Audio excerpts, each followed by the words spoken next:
I think I've always sort of explained Citizen Kane to people that it's like the Beatles. I've seen this growing sentiment, kind of like sort of struggling to sort of wrap their heads around how famous the Beatles were. I've heard some people be like, "Well, I've tried to listen to the Beatles, and they just sound like any other band, and or like just it just sounds like normal music."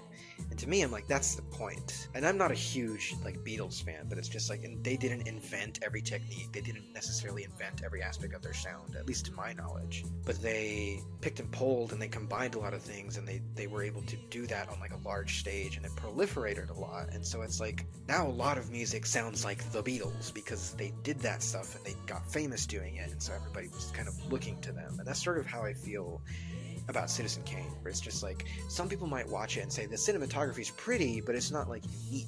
And it's like, yeah, because every movie, or at least especially in America, especially kind of here in the West, so many movies have emulated what it's done visually, narratively.